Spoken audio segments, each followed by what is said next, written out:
ഞാൻ ഇറിഗേഷൻ ഡിപ്പാർട്ട്മെന്റിൽ 3rd grade overseer ആയിട്ട് വർക്ക് ചെയ്യുന്നു. ഞാൻ PSCക്ക് വേണ്ടി പഠിച്ചത് ഹോളിമാത അക്കാദമി ചാലക്കുടി ക്ലാസ്സിലാണ്. ദിവസം അതായത് എല്ലാ സൺഡേസിലും എന്ന് പറഞ്ഞു കഴിഞ്ഞാൽ നോട്ട്സ് ക്ലാസ് എടുക്കാൻ കഴിഞ്ഞു കഴിഞ്ഞിട്ടുണ്ടെങ്കിൽ കുറച്ച് നേരം ഒരു 5-10 മിനിറ്റ് സാറിൻ്റെ ഒരു മോട്ടിവേഷണൽ ടോക്ക് ഉണ്ടായിരിക്കും.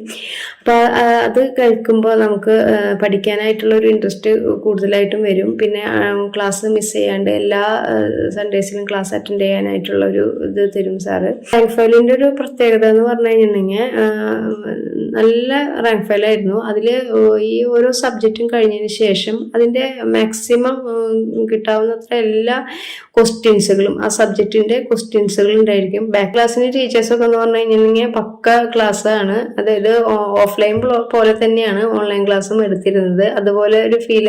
കാരണം എന്താ വെച്ചിട്ടുണ്ടെങ്കിൽ നമുക്കൊരു 3 മാസം കൊണ്ട് ഒരു 6 മാസത്തെ ഒരു ക്രാഷ് ബാച്ചിന് പോയിട്ടോ ഒരു വർഷത്തെ ഒരു ക്ലാസ്സിന് പോയിട്ടോ ഒന്നും ചിലപ്പോൾ കിട്ടിയെന്ന് വരില്ല. ആരെപ്പോഴും പറയുന്ന ഒരു കാര്യം എന്ന് വെച്ചാൽ നിങ്ങളുടെ ക്വാളിഫിക്കേഷൻ ഏതാണോ ആ ക്വാളിഫിക്കേഷന് ഉള്ള ആ ക്വാളിഫിക്കേഷന് കിട്ടാവുന്ന ആ ജോലി തന്നെ നിങ്ങൾ വാങ്ങണം. അതിനുവേണ്ടി നിങ്ങൾ മാക്സിമം ട്രൈ ചെയ്യണം. സാറിൻ്റെ ക്ലാസ്സിൽ വന്നുകൊണ്ട് മാത്രമാണ് ഞങ്ങൾക്ക്, അതായത് ഞങ്ങളുടെ ആ ഒരു ബാച്ചിൽ ഉണ്ടായിരുന്ന എല്ലാവരും തന്നെ ജോലിക്ക് കയറിയിട്ടുണ്ട്.